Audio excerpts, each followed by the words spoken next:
Hi అండి, అందరికీ నమస్కారం. మన తెలంగాణ రాష్ట్రంలో ఇంద్రమ్మ ఇళ్ళ పథకానికి సంబంధించి మరికొన్ని ఇంపార్టెంట్స్ అప్డేట్స్ అయితే వచ్చాయండి. సో ఈ అప్డేట్లో మనము ఇంద్రమ్మ ఇల్లు ఎన్ని మంజూరు చేస్తారు, అలాగే దీన్ని వెరిఫికేషన్ ప్రాసెస్ కానీ అలాగే సెలక్షన్ ప్రాసెస్ ఏ విధంగా ఉంటుంది, అలాగే మనకు ఏ విధంగా వార్డు గ్రామాల వారీగా సెలెక్ట్ చేయడం అయితే జరుగుతుంది, దీనికి సంబంధించిన కమిటీలు ఏ విధంగా పనిచేస్తాయి అనే దాని గురించి పూర్తిగా మనం ఈ వీడియోలో తెలుసుకుందాము.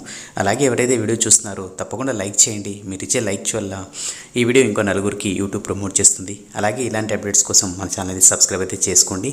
ఇంకా మనం అప్డేట్ అయితే చూద్దాం. అప్డేట్ చూసుకున్నట్టయితే తొలుత మంజూరు చేయాలనుకున్న 4.50 లక్షల కంటే రెట్టింపు, అంటే మనకు ఈ ఏడాది 4.50 లక్షల కన్నా ఎక్కువ ఇల్లు మంజూరు చేయనున్నారండి.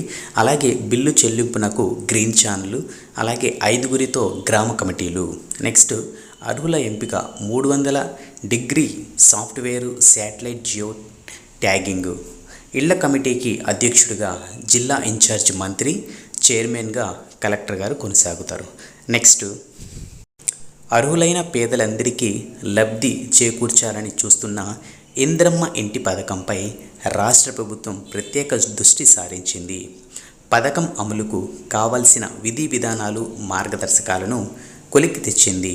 తొలుత ఈ ఆర్థిక సంవత్సరంలో 4.50 లక్షల ఇళ్లను ఇవ్వాలని నిర్ణయించిన వాటిని 10 లక్షలకు పెంచినట్లు తెలిసింది.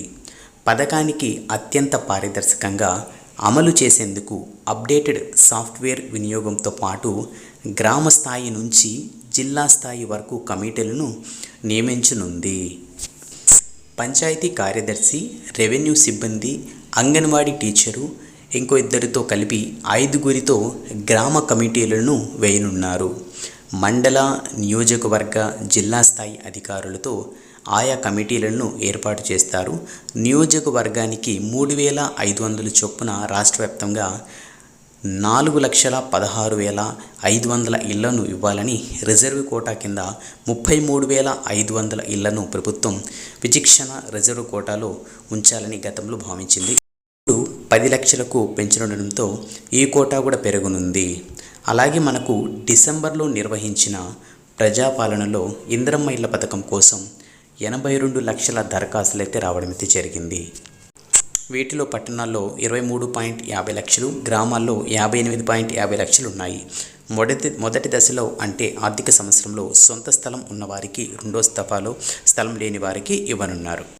ఫ్రెండ్స్, మనకు వచ్చిన లేటెస్ట్ అప్డేట్. సో ఇందులో మనం చూసుకున్నట్టయితే కమిటీల గురించి చెప్పారు. అలాగే మనకు ఈ ఆర్థిక సంవత్సరంలో 10 లక్షలకు ఇంద్రమ్మ ఇల్లు అయితే ఇవ్వడానికి అవకాశం అయితే ఉంది. అలాగే దీనికి సంబంధించిన ప్రాసెస్ కూడా చేస్తున్నట్టు ఎప్పటితో తెలుపుతున్నారండి. సో ఇదండి ఈరోజు అప్డేట్. సో దీనికి సంబంధించి ఇంకెలాంటి చిన్న ఇన్ఫర్మేషన్ వచ్చినా కూడా తప్పకుండా మీ అందరికి తెలియజేస్తాను. అలాగే మన ఛానల్ని తప్పకుండా సబ్స్క్రైబ్ చేసుకొని మన ఛానల్ని చూస్తూ ఉండండి. అలాగే మీకు లేటెస్ట్ అప్డేట్స్ అయితే మీకు తెలుపుతూ ఉంటాను. నెక్స్ట్ వీడియోలో మళ్ళీ కలుద్దాం. అంతవరకు కీప్ స్మైలింగ్. శుభదినం.